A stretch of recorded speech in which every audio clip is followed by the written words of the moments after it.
말씀 보겠습니다. 하나님 말씀 출애굽기 5장 22절로 6장 13절까지 말씀입니다.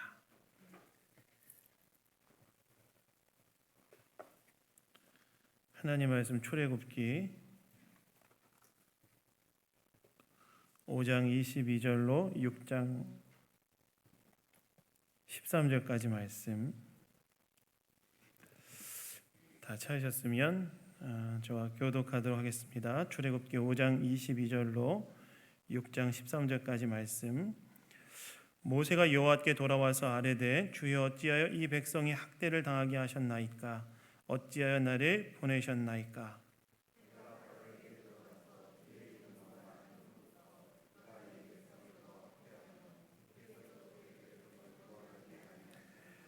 여호와께서 모세에게 이르시되 이제 내가 바로에게 하는 일을 내가 보리라. 강한 손으로 말미암아 바로가 그들을 보내리라. 강한 손으로 말미암아 바로가 그들을 그의 땅에서 쫓아내리라.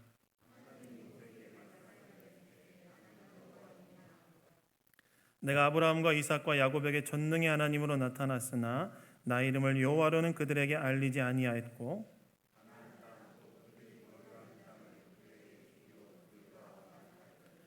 이제 애굽 사람의 종으로 삼은 이스라엘 자손의 신음소리를 내가 듣고 나의 언약을 기억하노라.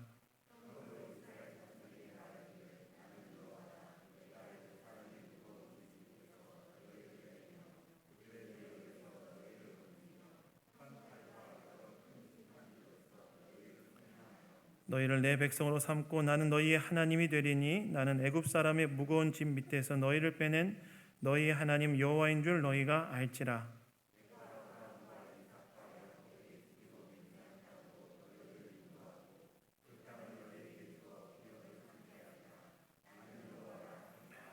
모세가 이와 같이 이스라엘 자손에게 전하나 그들의 마음의 상함과 가혹한 노역으로 말미암아 모세의 말을 듣지 아니하였더라.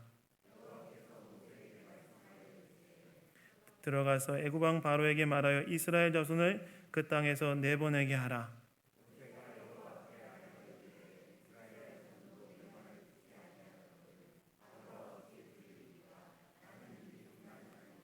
함께 하겠습니다. 여호와께서 모세와 아론에게 말씀하사 그들로 이스라엘 자손과 애굽 왕 바로에게 명령을 전하고 이스라엘 자손을 애굽 땅에서 인도하여 내게 하시니라.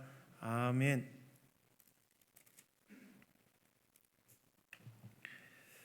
순종의 삶에 고난이 닥쳐와도란 제목으로 하나님 말씀 나누기 원합니다.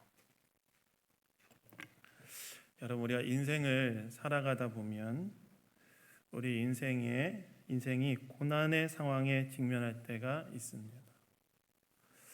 저와 여러분이 인생을 살아가다 보면 우리 인생이 고난에 직면하게 될 때가 있다는 거예요.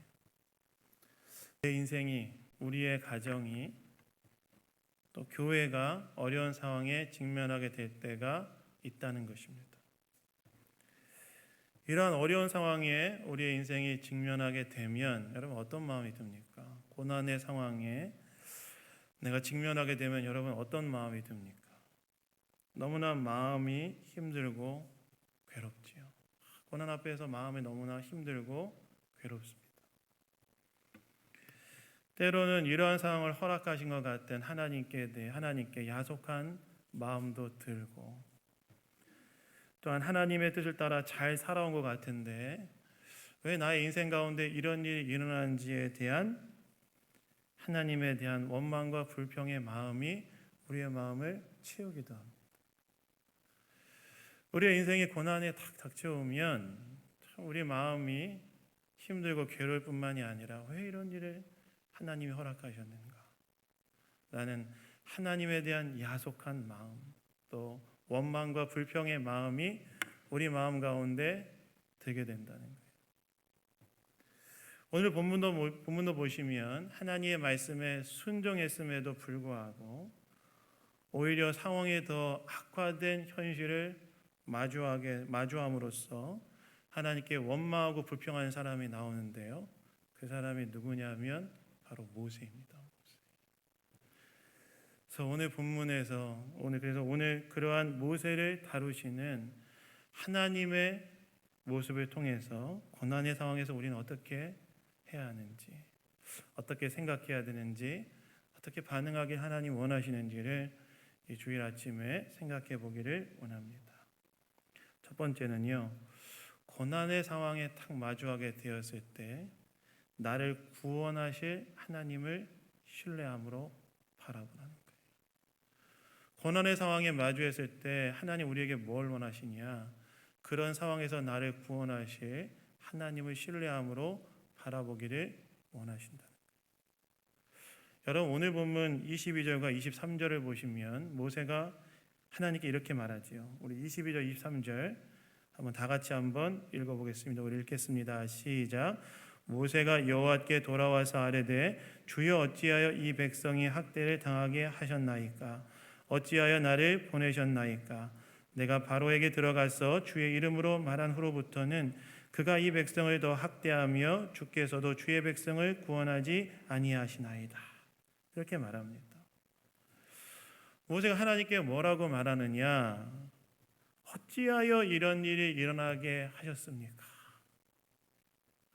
여러분, 여기에서 어찌하여라는 말의 단어의 의미는 왜 이런 뜻이에요. 하나님 왜 이런 일이 일어나게 하셨습니까? 여러분, 여기서 이런 일이란 말은 어떤 말이냐? 이스라엘 백성이 이스라엘 백성이 바로에게 더 큰 학대를 당한 일을 이야기합니다. 여러분, 모세가 하나님의 명령에 순종해서 바로에 가서 뭐라고 이야기합니까? 하나님의 메시지를 전하죠. 내 백성이 나를 예배하도록 이스라엘 백성들이 광야로 가게 하라. 이 하나님의 메시지를 딱 전해요, 바로에게. 근데 바로가 이 메시지를 듣고 어떻게 생각합니까? 이스라엘 백성이 게을러졌기 때문에 이런 생각을 한다고 이야기하면서 더 큰 노역을 부과하죠.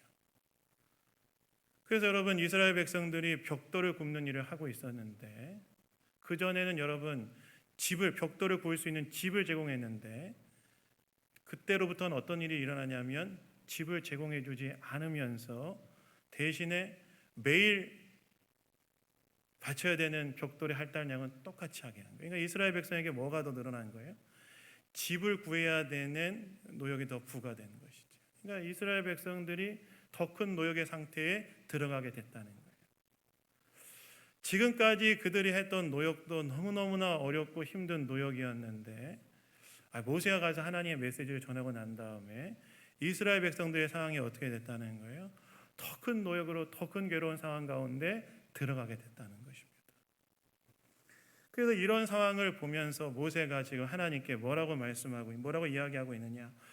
어찌하여 이런 일이 일어나게 하였습니까? 왜 이런 일이 일어나게 하였습니까? 하나님 말씀에 순종해서 바로에 가서 하나님의 메시지를 전했는데 왜 상황은 더 이렇게 악화되었습니까? 실제 여러분, 이스라엘 백성들이 노역이 더 심해지자 모세를 향해 어떻게 합니까? 원망하죠. 모세가 원망합니다.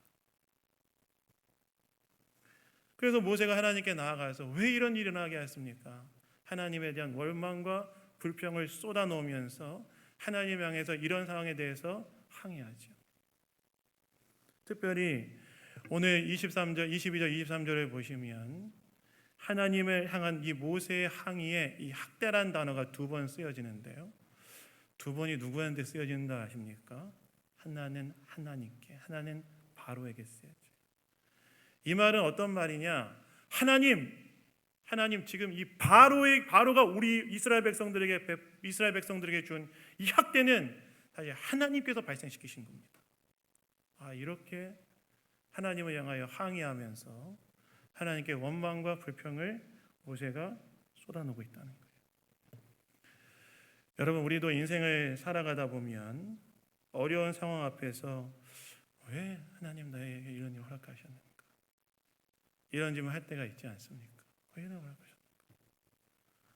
오늘 본문에서도 지금 모세가 하나님께 그걸 묻고 있는 거예요. 하나님 왜 이런 일을 허락하셨습니까? 왜 상황이 더 악화되어졌습니까? 그러자 오늘 본문을 보시면 하나님께서 모세에게 뭐라고 말씀하십니까? 6장 1절을 우리 다 같이 한번 읽어봤으면 좋겠는데 우리 6장 1절 우리 읽겠습니다. 시작. 여호와께서 모세에게 이르시되 이제 내가 바로에게 하는 일을 내가 보리라. 강한 손으로 말미암아 바로가 그들을 보내리라. 강한 손으로 말미암아 바로가 그들을 그의 땅에서 쫓아내리라. 이렇게 말씀하세요. 자신을 향하여 항의하고 있는 모세에게 하나님께서 뭐라고 말씀하시느냐? 내가 하는 일을 이제 네가 보게 될 것이다. 이렇게 말씀하세요. 내가 하는 일을 이제 네가 보게 될 것이라고 말씀하시는데, 특별히 여기서 하나님께서 뭐라고 말씀하시냐면 이 강한 손으로 말미암아라는 말을 두 번이나 반복해서 말씀하시는데, 여러분, 반복은 뭘 의미합니까? 반복은 강조를 의미하죠. 강조. 그러니까 하나님께서 지금 자신을 향하여 항의하고 있는 모세에게 강한 손으로는 하나님의 전능하신 능력을 의미하지 않겠습니까? 내가 전능하신 하나님께서 하나님의 전능하신 능력으로 바로에게 역사하여서 내가 반드시 이스라엘 백성들을 애굽에서 나오게 하는 일을 할 것이고 네가 그 일을 보게 될 것이다. 이렇게 말씀했다. 하나님, 왜 이렇게 상황이 악화됐고 왜 이렇게 어두워져 버렸습니까? 이렇게 하나님을 향하여 왜 이런 일이 일어나게 하셨습니까? 라고 하나님을 향하여 항의하고 원망하고 불평하고 있는 모세를 향하여 하나님이 뭐라고 말씀하시냐면 이제 내가 할 일을 네가 볼 것이다. 내가 나의 전능한 능력으로 바로에게 반드시 행하여서 이스라엘 백성들을 내보낼 것이다. 하나님 이야기를 하셨다는 거예요. 비록 지금 상황이 악화된 것처럼 보이지만 하나님께서는 반드시 하나님의 크신 능력으로 바로에게 행하여 이스라엘 백성들 구원하는 일을 할 것이다. 그러니 지금 악화된 상황에 너의 심령과 눈을 맞추지 말고 이스라엘 백성을 구원하시겠다고 약속한 나 여호와, 전능하신 능력을 갖고 있는 나를 바라봐라. 하나님께서 말씀했다. 뿐만 아니라 여러분, 오늘 보면 2절부터 8절까지를 보시면 하나님께서 이스라엘 조상들과 맺은 언약에 다시 한번 모세에게 말씀하시는데 8절에 보시면 그 언약의 근거에서 하나님 어떻게 하겠다고 말씀하십니까? 8절 제가 읽겠습니다. 이것도 제가 원고에는 8절 같이 읽어볼까 했는데 여러분 너무 많이 읽히는 것 같아서 제가 읽겠습니다. 내가 아브라함과 이삭과 야곱에게 주기로 맹세한 땅으로 너희를 인도하고 그 땅을 너희에게 주어 기업을 삼게 하리라. 나 여호와가 하셨다 하라. 이렇게 얘기하죠. 즉 하나님께서 이스라엘 조상들과 맺은 언약을 반드시 성취하겠다고 말씀하시는 거예요. 이 말은 어떤 말이냐면 하나님께 상황을 왜 이렇게 악화시키냐고 물으면서 항의하고 있는 모세에게 하나님 뭐라고 말씀하시냐면 내가 이스라엘 백성들의 조상들과 맺은 언약에 신실하여 내가 내 능력으로 반드시 바로에게 행하여 이스라엘 백성들을 애굽 땅에서 구원해내어 가나안 땅에 들어가게 할 것이다. 반드시 그 일을 할 것이다. 즉 지금 너와 이스라엘 백성들이 직면한 악화된 상황을 넘어 이스라엘 백성과의 언약에 신실하셔서 구원하실 나를 바라보라고 하나님 말씀하시면서 악화된 상황이 아니라 언약에 신실하셔서 구원하실 전능의 하나님, 그 하나님을 믿음의 눈을 들어 바라보라고 하나님께서 강조하고 지금 이야기하고 계신 거예요. 하나님 나를 바라봐라. 지금 이 상황이 악화된 것처럼 보이지만 언약에 신실하여서 전능한 능력으로 이스라엘 백성들을 구원할 나를 바라봐라. 하나님께서 이렇게 이야기하셨다는 거예요. 여러분, 여기 중요한 교훈이 있습니다. 무엇일까요? 우리가 인생을 살아가다가 직면하게 되는 고난의 문제 앞에서 어떻게 해야 되냐는 거예요. 우리가 인생을 살아가다가 직면하게 되는 고난의 문제 앞에서 어떻게 해야 되냐는 거예요. 서두에서 말씀드렸던 것처럼 사실 우리에게 고난이 닥치면 어떤 마음이 듭니까? 왜 이런 상황이 나에게 발생했는가 하는 질문과 더불어 하나님에 대한 원망과 분노와 불평의 마음이 올라오지 않습니까? 왜 나의 인생에, 왜 나의 가정에, 나의 자녀에, 나의 직장과 사업장에 이런 일이 일어난다는 질문과 더불어 고통스러운 마음 가운데 괴로워하지 않습니까? 그런데 그러면서 계속해서 우리의 시선은 어디에 집중되죠? 어려운 상황에 집중되죠. 그리고 그 상황에 집중되면 어떻게 됩니까? 마음이 너무나 어두워지고 점점 삶의 희망을 잃게 되고 무기력한 상황에 나를 방치하게 됩니다. 저희 어머니가 이 담도암 수술 받으시고 난 다음에 참 상처가 아무는 데까지 오래 걸리더라고요. 전체를 딱 개복했는데 너무너무 오래 걸리시더라고요. 상처가 아물지 않으니까, 여러분, 그 상처 아물지 않는 게, 저는 사람 상처는 쉽게 아물 거라고 생각했어요. 상처가 아물지 않으니까 온 가족이 너무너무 이 문제를 놓고 씨름하게 되더라고요. 특별히 저희 어머니가 이제 상처가 아물지 않으니까 여기서 계속 고름도 나오고 되지 않습니까? 너무너무 어두워지더라고요. 소망을 잃은 것 같고. 그래서 저희 어머니가 밤마다 저한테, 그 병원에 있는 경우 동안에 밤마다 저한테 전화하셔서 한 9시쯤 저한테 전화하셔서 부탁하셨던 게, 나를 좀 기도해 달라 그러시더라고요. 기도해 달라. 그래서 스마트폰 이렇게 딱 보면 이제 요즘은 다 영상 통화가 되지 않습니까? 영상 통화를 보면서 기도했어요. 하나님, 치료해 주십시오. 치료해 주십시오. 우리도 고난의 상황 가운데 놓이게 되면 어떻게 된다는 거예요? 그 상황의 어려움 가운데 매몰되게 되고 상황만 바라보게 된다는 거예요. 마음이 어두워지고 삶의 희망을 잃게 되고 그런 무기력한 상황 가운데 그냥 방치하게 된다는 거예요. 근데 그런 상황에서 하나님께서는 우리가 어떻게 하기를 원하시는가? 그런 상황을 넘어서 나와 맺은 언약에 신실하셔서 그런 상황 가운데 전능하신 능력으로 일하셔서 나를 구원하실 수 있는 그 하나님을 바라보기를 원하신다. 그 고난의 상황 가운데, 우리가 고난의 상황 가운데 있을 때 그 상황이 나로 하여금 원망과 불평을 만들어낼 수도 있고, 그리고 그것이 나로 하여금 희망을 잃게 하고 절망 가운데 놓이게 할 수도 있지만, 그러나 하나님께서 우리에게 원하시는 것은 무엇이냐? 고난의 상황을 넘어서 우리 인생 가운데 우리와 맺은 언약에 신실하셔서 우리 가운데 일하시는 그 하나님을 믿음의 눈을 들어 바라보기를 원하신다는 거예요.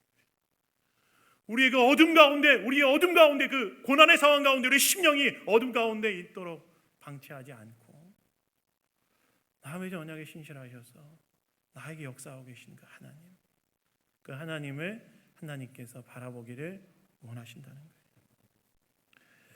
여러분, 제가 설교할 때 여러 번 말씀드렸지만 저와 여러분도 하나님과의 언약 관계 속에 다 들어가 있다는 사실 아십니까? 아브라함과 이삭과 야곱만이 하나님과의 언약 관계 속에 들어가 있는 것이 아니라 저와 여러분 각자도 하나님과의 언약 관계 속에 들어가 있다는 사실을 아십니까? 저와 여러분이 맺고 있는 이 하나님과의 언약은 사실 아브라함과 이삭과 야곱이 바라보며 소망했던 언약이었어요. 그 언약이 뭐예요? 예수 그리스도의 십자가의 보혈로 말미암아 맺어진 새 언약. 저와 여러분이 다 새 언약의 백성으로 하나님과의 언약 관계 속에 살아가고 있다는 거예요. 그런데 그 하나님은 어떤 분이세요? 하나님은 어떤 분이시냐면, 성경에 이야기하는 하나님은 어떤 분이냐? 언약에 충성스러운 분이시잖아요. 언약에 신실한 분 아니십니까? 여러분, 아브라함의 이야기를 아시죠? 아브라함 이야기. 하나님께서는 아브라함과 맺은 언약에 신실하셔서 때로 하나님 어떻게 하십니까? 아브라함이 잘못된 길로 갈 때에도 하나님께서 아브라함 가운데 역사하셔서 그 잘못된 길로 가는 아브라함의 그 길을 축복된 길로 바꾸시잖아요. 창세기 13장에 보시면 가나안 땅에 기근이 들자 아브라함이 어떻게 합니까? 하나님께 묻지도 않고 애굽 땅으로 내려가요. 그것도 문제죠. 약속의 땅에 들어가서 이 땅이 내가 너에게 줄 땅이다라고 이야기했는데 기근이 들자 아브라함이 하나님께 묻지도 않고 그냥 애굽으로 내려가요. 근데 애굽으로 내려가다 보니까 뭐가 문제가 될 것 같아요? 아내가 문제가 될까? 아내가 너무 예뻐요. 너무 예뻐요. 그래서 어떻게 합니까? 아브라함이 어떻게 하냐면 당신이 너무 아름다워서 내가 당신과 함께 애굽에 내려가면 당신 때문에 내가 생명의 위협을 받을 수도 있으니 이제 누이라 하자. 얼마나 째째합니까 남자가? 얼마나 째째합니까? 당신을 누이라고 하고 나 살겠다 이런 거 아니에요. 얼마나 남자가 째째합니까? 그리고 실제로 갔더니만 바로에게 이 사라의 미모가 탁 들어가서 바로가 사라를 데려가죠. 근데 그때 아브라함 어떻게 합니까? 아무 소리도 못해요. 여러분 우리가 이제 아브라함 믿음의 조상 참 대단한 분이시긴 하지만 그럴 때도 있었어요. 참 째째한 아무 소리 못했어요. 근데 여러분 그런 상황에서 하나님 어떻게 하십니까? 아니 여러분 생각해 보세요. 하나님께 묻지도 않고 애굽 땅에 내려가 지 잘못이죠. 자기 잘못이죠. 내려갈 때 아내를 이용해서 자기 생명을 보존하려고 해. 얼마나 째째한 인간입니까? 여러분 아담의 침묵이라는 책이 있는데요. 그 책에서 이제 하와가 선악과를 딸 때 아담이 어디 있었는가? 이게 이제 그 책의 신학적 질문이었는데 어디 있었다고 얘기하냐면 그 옆에 있었다. 근데 아담이 머리 된 역할 속에서 하와를 말려야 되는데 말리지 않았다. 그래서 하와의 잘못은 잘못했지만 궁극적으로 아담의 잘못이다. 이게 이제 그 아담의 레리 크랩이라는 사람이 썼던 그 아담의 친구 형식인데 아브라함이 그랬다는 거예요. 똑같았다는 거예요. 하나님께 묻지도 않고 애굽으로 내려가서 자기 살려고 아내를 누이라고 속여. 다 아브라함 잘못한 거잖아요. 다 아브라함 남자들이 문제예요.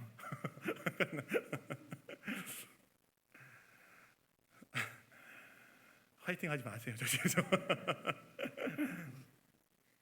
근데 하나님 어떻게 하세요? 하나님 어떻게 하냐면 바로의 집에 재앙을 내려버립니다. 바로의 집에 재앙을 내려요. 그러니까 바로가 이게 지금 문제라고 생각하고 그 다음에 바로가 어떻게 하냐면 사라를 다시 아브라함에게 데려다 주고 아브라함은 어떻게 되는지 아십니까? 사라를 바로가 데려갈 때 바로가 아브라함이 이제 사라의 오빠라고 생각해서 지참금 형식으로 많은 예물을 줍니다. 그러면 사라가 왔으면 다시 토해내야 될 거 아니에요? 아닙니다. 그거를 다 받아 가지고 사라도 데리고 다시 애굽에서 나와요. 여러분 아브라함 잘한 거 뭐가 있어요? 아브라함은 잘한 거 쥐뿔도 없죠. 네. 아브라함은 그냥 계속 잘못했어요. 애굽으로 내려간 것도 잘못, 사라를 누이라고 여기 속인 것도 째째한 거. 근데 하나님께서는 어떻게 하신 거예요? 바로의 집안에 재앙을 내려셔 사라도 돌아오게 할 뿐만 아니라 많은 재산을 가지고 가나안 땅으로 돌아오게 하세요. 왜 그러셨을까요? 하나님께서 아브라함과 맺은 언약에 신실하셨기 때문에 그래요. 마찬가지라는 거예요. 예수 그리스도의 십자가의 보혈로 말미암아 하나님과 언약 관계 속에 들어가 있는 저와 여러분의 인생에 하나님께서는 신실한 분이시라는 거예요. 하나님께서는 예수 그리스도의 십자가의 보혈의 권세로 말미암아 하나님과의 언약 관계 속에 들어간 저와 여러분의 인생 가운데 신실하신 분이시라는 거예요. 때로 우리가 하나님 앞에 신실하지 못할 때는 너무나 많죠. 그렇지 않습니까? 저와 여러분이 하나님 앞에 충성되지 못하고 하나님 앞에 신실하지 못할 때는 많이 있지만 그러나 우리를 향한 하나님의 신실하심은 한결같다는 거예요. 한결같다. 근데 그 신실하신 하나님께서 어떻게 하신다는 거예요? 내가 직면한 고난의 문제 가운데 있을 때 개입하셔서 그런 나를 구원하신 그런 하나님이시라는 겁니다. 하나님께서 이 사실을 믿기를 우리가 원하신다는 거예요. 그래서 여러분, 고난의 상황에서 나와 맺은 언약에 신실하셔서 나 인생 가운데 개입하실 그 하나님, 그 하나님을 믿음의 눈을 들어 바라보시고 그 하나님을 신뢰하시는 저와 여러분 되시기를 예수님 이름으로 축원합니다. 여러분, 복음은 무엇입니까? 복음은 무엇이냐면 하나님이 우리를 위하여 행하신 일이잖아요. 우리가 먼저 하나님을 위하여 뭔가를 한 것이 아니라 하나님이 우리를 위하여 먼저 행하셨다는 거예요. 십자가의 아들을 주셨다는 거예요. 저와 여러분은 누구나 다 한 명씩은 하나님이 우리의 인생 가운데 충분히 개입하셔서 우리 인생을 구원하신 경험들을 다 있다는 거예요. 근데 아들을 주시기까지 우리를 구원하신 하나님께서 우리 인생의 여정 속에서 우리가 직면하게 되는 고난의 문제 가운데 우리를 구원하지 않으실 거냐는 거예요. 구원하실 거라는 거예요. 그 하나님에 대한 믿음으로 하나님께서 깨어있기를 원하신다는 거예요. 그래서 여러분, 저는 그리스도인의 삶에는 절망은 없다고 좀 믿습니다. 그리스도의 삶에는 절망스러운 상황, 절망스러운 느낌은 있을 수 있다 할지라도 절망은 없다. 왜냐하면 우리 자신이 신실하지 못할 때에도 하나님께서는 우리에 대한 사랑을 철회하지 않으시고 우리를 신실하게 대하시기 때문에 신자의 삶에는 절망이란 존재하지 않는다. 그래서 여러분, 아무리 상황이 악화되고 아무리 절망스러운 상황이라 할지라도 원망과 불평을 넘어 우리 인생 가운데 신실하시고 신실하게 일하고 계시는 하나님을 믿음으로 바라보시고 하나님께 깨어 계시는 저 여러분들에게 예수님 이름으로 축원합니다. 생물학자 몇 사람이 알프스에 있는 특별한 종류의 꽃을 조사하기에 갔대요. 그런 중에 그 약간 절벽 약간 밑에 있는 곳에 본인들이 정말 채취해야 될 중요한 식물을 발견했다고 합니다. 내려가려고 하니까 자신들은 이제 몸무게가 너무 많이 나와가지고 내려가지 못하고 있는데 옆에 같이 따라다니던 원주민 아이가 하나 있었대요. 그래서 그한테 제안했대요. 물론 약간 위험하지만 네가 내려가면 우리가 밧줄을 잡아줄 테니까 저걸 채취해주면 하늘 더 주겠다. 그러니까 원주민 아이가 잠깐 고민하다가 잠깐만 기다리라고 이야기하고 막 뛰어갔대요. 뛰어갔는데 어른을 한 명 딱 데려오는데 제가 두 분은 제가 믿기가 좀 어렵고 제가 이분이 밧줄을 잡아주면 내려가겠습니다. 그래서 그분이 누구냐? 우리 아버지입니다. 그랬다는 거예요. 우리 아버지입니다. 아이에게는 아버지에 대한 신뢰가 있었다는 거예요. 마찬가지입니다, 여러분. 아무리 상황이 악화되고 아무리 절망스러운 상황이라 할지라도 원망과 불평을 넘어 우리 인생 가운데 언약에 신실하셔서 역사하고 계시는 그 하나님, 살아계신 하나님, 살아계신 주 예수 그리스도를 믿음으로 온전히 바라보시는 저와 여러분 다 되시기를 예수님 이름으로 축원합니다. 하나님 살아계세요. 하나님 죽지 않으셨습니다. 하나님 살아계시고 역사하십니다. 근데 여러분, 고난의 상황에서 우리가 한 가지 더 알아야 될 것이 있어요. 뭔지 아십니까? 하나님께서 우리에게 주시는 때로 고난에는 뜻이 있다는 거예요. 뜻이 있다는 거예요. 무엇일까요? 왜 고난을 우리에게 주실까요? 고난을 주시는 이유는 무엇이냐면 우리의 믿음을, 하나님에 대한 우리의 믿음을 더욱더 굳건하게 하시기 위해서 고난을 주신다는 거예요. 여러분, 오늘 본문에서 우리에게 한 가지 질문이 생기지 않습니까? 어떤 질문이 생기죠?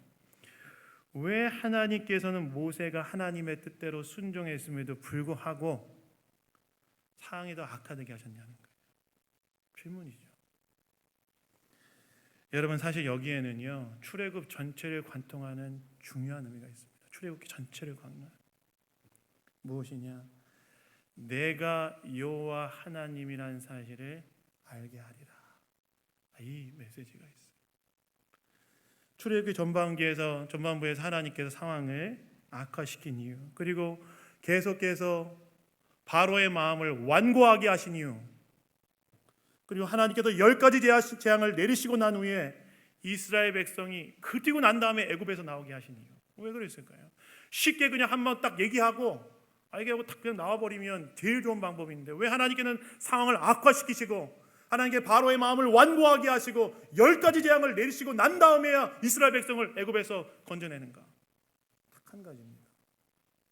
그것은 바로와 애굽 백성뿐만이 아니라 이 상황을 목도하고 있는 열방의 모든 민족들뿐만이 아니라 심지어 모세와 이스라엘 백성들도 여호와 하나님이 진정한 하나님, 여호와 하나님만이 진정한 참신이라는 사실을 모든 열방과 이스라엘 백성들이 알도록 하게 하기 위해서, 하나님에 대한 굳건한 믿음을 갖도록 하게 하기 위해서 하나님께서 그런 과정을 지나가게 하셨다는 거예요. 그래서 여러분, 고난 하나님 뜻이 있습니다. 우리의 믿음을 더욱더 견고하게 하시고자 하시는 하나님의 뜻이 있어요. 고난을 통과하면서 하나님이 어떤 분이신지를 더 깨닫게 하심으로 우리의 믿음을 더 견고하게 하시고자 하시는 하나님의 뜻이 있다는 거예요.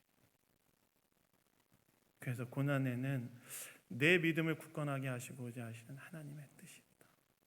이 사실을 믿으시기 바랍니다.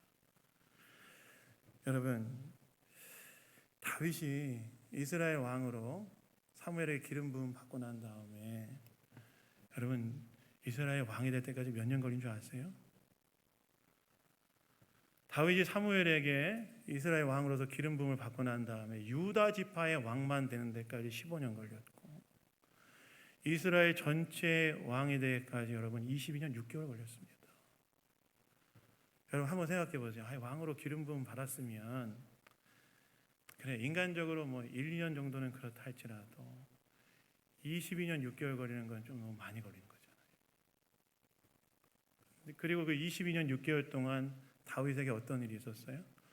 22년 6개월 동안 다윗은 엄청난 고난 가운데 있었습니다. 맨날 사울왕이 다윗을 죽이려고 다윗을 쫓아다니잖아요. 다윗이 나중에 어떻게 합니까? 다윗이 쫓겨다니다가 전반부에는 블레셋에 가서 미친 척도 해야 됐고 다시 돌아와서 또 쫓겨다니다가 또 블레셋에 망명 가서 거기서 또 나중에 막 자기를 따르는 사람들한테 돌맞아 죽을 뻔한 위기도 직면하게 되고 엄청나게 고난했어요. 근데 이 고난의 상황을 지나가면서 다윗이 배운 것이 있어요. 고난의 상황을 지나가면서 다윗이 뭘 배웠느냐?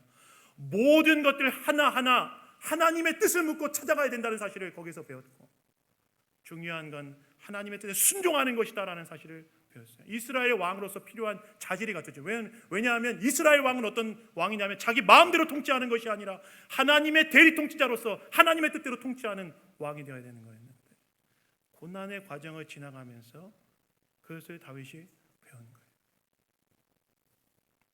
그래서 여러분 내 인생 가운데 찾아온 고난, 내 믿음을 더욱더 굳건하게 빚어가시기 위한 하나님의 뜻이 거기 있음을 기억하시고 믿음으로 주님을 더 깊이 바라보시는 저 여러분 되기를 바랍니다. 여러분 작은 곤충에게 1cm의 상처는 치명적인 상처죠. 작은 곤충에게 1cm 상처. 개미한테 1cm의 상처는 상당히 큰 상처지요. 근데 여러분 코끼리한테 1cm의 상처는 뭘 의미할까요? 아무런 의미가 없는 상처죠. 여러분 간장 종지에 담긴 소금물은 어떻습니까? 너무 짜죠. 그렇죠? 간장 종지 아시죠? 근데 여러분 강물에 뿌려진 소금은 어떨까요? 아무런 맛도 나지 않습니다. 무슨 말일까요? 하나님께서 고난을 통하여 우리의 믿음의 그릇을 넓히게 하심으로 진정으로 승리하는 삶을 살아가는 사람들로 빚어가신다는 거예요. 그래서 고난의 뜻이 있음을 기억하세요. 그리고 고난의 순간에 하나님 바라보세요. 그래서 사도 바울이 뭐라고 얘기합니까? 환난은 인내를, 인내는 연단은 소망을 만들어낸다. 환난의 고난은 우리에게 하나님을 신뢰함으로 견뎌내는 능력을 줄 뿐만이 아니라 오랜 시간 인내하고 견디는 것은 우리가 어떤 상황에서도 흔들리지 않은 단련된 인격 연단을 만들어내고, 그리고 어떤 상황에서도 하나님을 소망하며 서 있을 수 있는 그 소망을 우리 가운데 만들어낸다. 여러분, 고난에는 우리를 단련시키고자 하시는 하나님의 뜻이 있음을 기억하시기 바랍니다. 마지막으로는요, 고난이 와도 순종의 자리를 지키라는 거예요. 여러분, 오늘 보면 마지막 부분을 보시면 하나님께서 모세에게 다시 가서 바로에게 다시 가서 하나님의 말을 전해라 이렇게 말씀하세요. 사실 모세 입장에서 얼마나 어려웠겠습니까? 그런데 하나님께서는 다시 가서 나의 말을 전해라. 하나님 순종의 자리를 지키라고 명령하시죠. 그리고 그때 하나님이 하시는 일을 볼 것이라고 하나님께서 모세에게 이야기하세요. 그래서 여러분, 순종의 삶에 고난이 찾아올 때 순종의 자리를 지키십시오. 이제 예수 믿고 신앙생활 잘해야 되겠다 다짐하고 예배와 목장의 자리를 지켜갈 때 고난이 찾아오면 그 자리 잘 지키세요. 그죠? 예수 믿고 하나님을 잘 섬겨야 되겠다 생각하고 주의를 위하여 봉사하겠다고 헌신하고 마음 먹으면, 근데 고난이 찾아오면 그 자리를 지키세요. 왜냐하면 고난의 순간에, 순종의 순간에 고난이 찾아올 때 그 자리를 지킬 때 우리는 하나님의 일하시는 능력을 그 자리에서 보게 되기 때문입니다. 노아도 순종의 자리를 지킬 때 하나님의 능력을 보았고, 아브라함도 순종의 자리를 지킬 때 믿음의 조상이 되지 않았습니까? 그래서 여러분, 순종의 삶에 고난이 찾아올 때 순종의 자리를 끝까지 지키시는 저와 여러분 되기를 예수님 이름으로 축원합니다. 말씀 뵙겠습니다. 여러분, 고난의 과정을 지나갈 때 구원하신 하나님을 신뢰하십시오. 나와 맺은 언약에 신실하셔서 구원하실 하나님을 신뢰하시고, 또한 고난에는 뜻이 있다는 사실을 기억하시고, 그리고 고난의 순간에 계속해서 순종의 자리를 지키심으로 하나님이 일하시는 것들을 보시고 목도하시는 저와 여러분 다 되기를 예수님 이름으로 축원합니다. 제가 오늘 기도하겠습니다. 하나님 아버지, 감사합니다. 오늘 우리에게 말씀해 주시니 감사합니다. 순종의 삶에 고난이 닥쳐와도 그 가운데 일하시는 하나님을 신뢰하며, 또한 이 고난에 하나님의 뜻이 있음을 믿으며 순종의 자리를 지켜가는 우리 모두가 다 될 수 있도록 인도하여 주시옵소서. 모든 것 주님께 감사드리며 우리를 구원하신 예수 그리스도 이름으로 기도드렸습니다. 아멘.